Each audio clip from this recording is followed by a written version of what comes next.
বারাকাতুহু। Creative design সাইটের পক্ষ থেকে আমি ক্রিয়েটিভ ফাইজুল আপনাদেরকে জানাই আন্তরিক শুভেচ্ছা ও অভিনন্দন। প্রিয় ভিউয়ার্স, বরাবরের মতো আজকে আপনারা কম্পিউটার স্ক্রিনে যে ডিজাইনটি দেখতেছেন সেই ডিজাইনটি আমরা কিভাবে অ্যাডোব ইলাস্ট্রেটরের মাধ্যমে অতি সহজে তৈরি করতে পারি সেই বিষয়টি আমি আজকে আলোচনা করব। তাই আলোচনা শুরু করার আগে বলে রাখি, আপনারা যারা আমার ফেসবুক থেকে এই ভিডিওটি দেখতেছেন, আপনাদের যদি ভালো লেগে থাকে এই ভিডিওটি অবশ্যই লাইক এবং শেয়ার দিয়ে অপরকে দেখার ও শোনার সুযোগ দিয়ে দেবেন।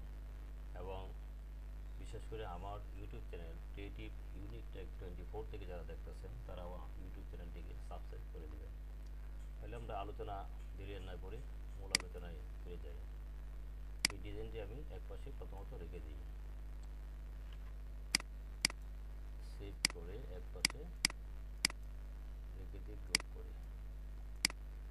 এরপরে আমরা প্রথম যে কাজটি করব, আমরা নান মানে স্ট্রোকটা নান করব এবং ফিলটা ওপেন করি। আমরা যে কোনো একটা কালার নিয়ে নেব। নেওয়ার পর পরবর্তীতে আমরা চলে যাব পলিগন টুলে। শিফট এবং অল্টার চেপে আমরা একটা পলিগন টুল আঁকবো এবং এটিকে হরিজন্টাল এবং ভার্টিক্যাল অ্যালাইন ঠিক করে নেব।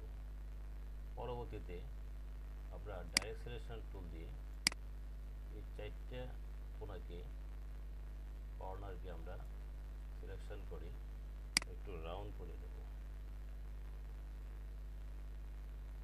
রাউন্ড করে নেওয়ার পর এই পুরো অবজেক্টটাকে সিলেকশন করি, এডিট থেকে কপি, এডিট থেকে পেস্ট ইন পয়েন্ট করে শিফট চেপে আপনারা যতটুকু ইচ্ছা ততটুকু নিতে পারেন, আমি এতটুকু নিলাম। এরপরে পুরো অবজেক্টটাকে সিলেকশন করে সেই বেলটা তুলে গিয়ে অল্টার ধরে এক পাশ কেটে দেব। এরপরে যে শেপটি হলো এটিকে শিফট চেপে আমরা সোজা করে নেব। এরপর সিলেকশন থাকার অবস্থা হরিজন্টাল ভার্টিক্যাল অ্যালাইন ঠিক করে নেব।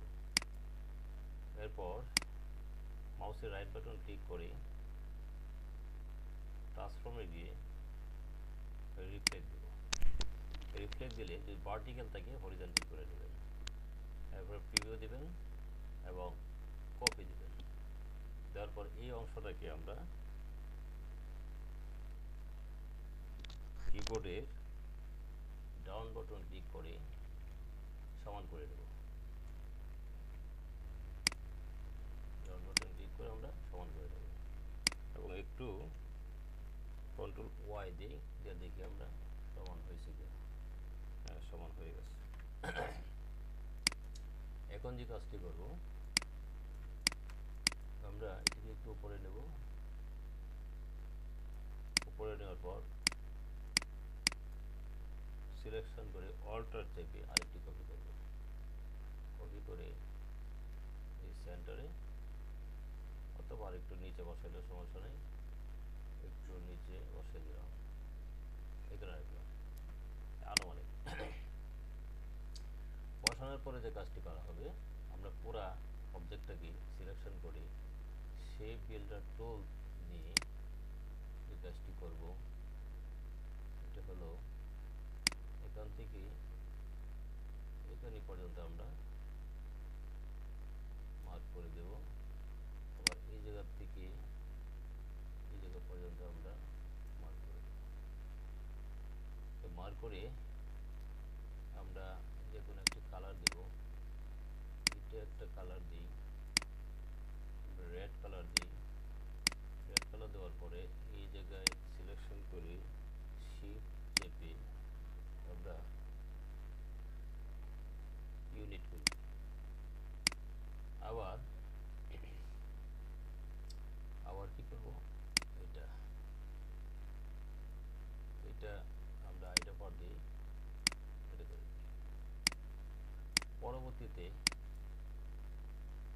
আবার শেপ বিল্ডার টুল নিয়ে আমরা এই জায়গা থেকে ধরে এই জায়গা পর্যন্ত ড্র্যাগ করে দেব। ড্র্যাগ করে দেওয়ার পর পরবর্তীতে আমরা যে কাজটি করব, এটিকে সিলেকশন করে শিফট চেপে এটাকে ধরে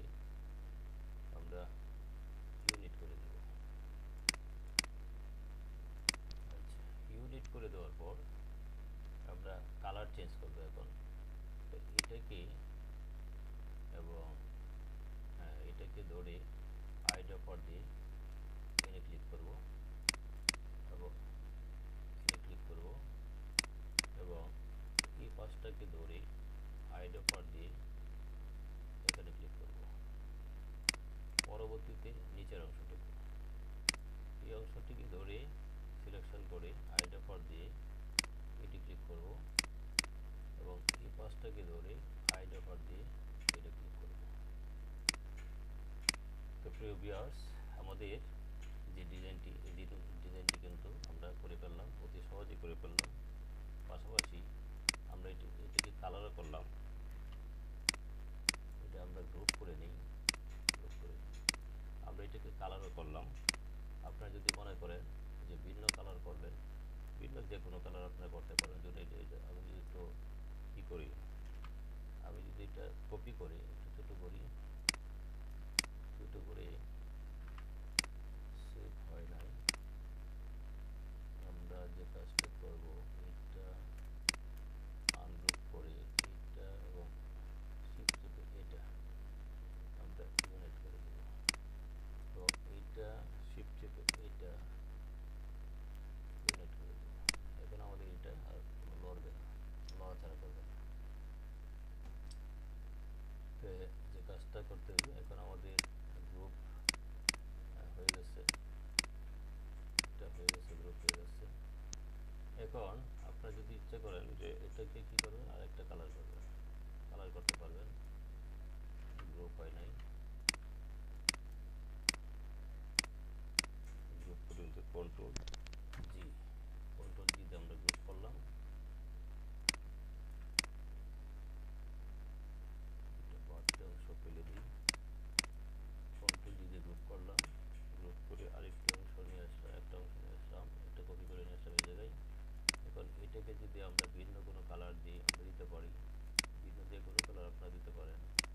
ভিন্ন কালার গ্রেডিয়েন্ট ছাড়া দিলে আপনি যে এটা কিন্তু বাঁচবে না, সমান সমান হয়ে যাবে। তো দরকার নাই, আমরা যে কালারটি আছে গ্রেডিয়েন্ট কালার, এই কালারটি আমরা রাখলাম। প্রিয় ভিউয়ার্স, অত্যন্ত সুন্দরভাবে এবং সহজভাবে আমরা অ্যাডোবি ইলাস্ট্রেটরের মাধ্যমে উপরোক্ত যে ডিজাইনটি করতে সক্ষম হয়েছি। ইনশাআল্লাহ আপনারাও যদি চেষ্টা করেন, আপনার অসাধ্যের কোনো কিছু নাই, আপনারাও পারবেন। তাহলে আজকের মতো এখানেই শেষ করলাম। পরবর্তীতে আরও নতুন কোনো ভিডিও এবং টিউটোরিয়াল নিয়ে